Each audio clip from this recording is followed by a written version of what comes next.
Diciamo che in questi giorni ha montato parecchio il clamore popolare. Dal punto di vista lavorativo non lo so perché non conosco le attività, ma so che lavorano molto con l'estero e forse non saranno toccati da questa vicenda dal punto di vista appunto economico.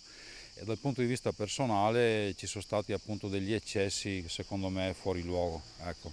Spero che rientri il tutto e che la vicenda torni nei binari prescritti. Il sindaco non definisce con precisione i fatti, ma ammette che è decisamente montata la forte indignazione popolare verso Lino Fraron.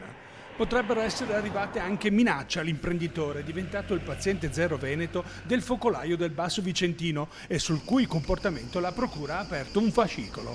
Il sindaco invita alla calma ed esprime un augurio. Un augurio di pronta guarigione al nostro concittadino attualmente ricoverato e un messaggio di solidarietà alla famiglia e ai collaboratori appunto delle ditte interessate, sperando che si risolva tutto quanto per il meglio. Il ruolo del sindaco, primo garante della salute pubblica della sua comunità, non è facile in situazioni come questa.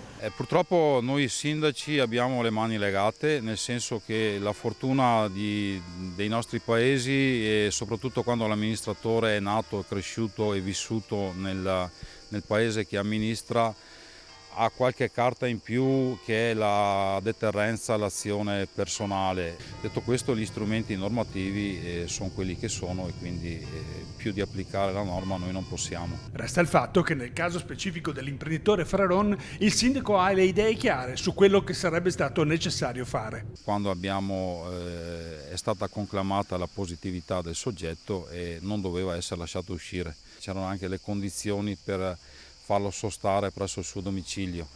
Però a livello generale secondo me dovrebbe essere applicato appunto ricovero forzato.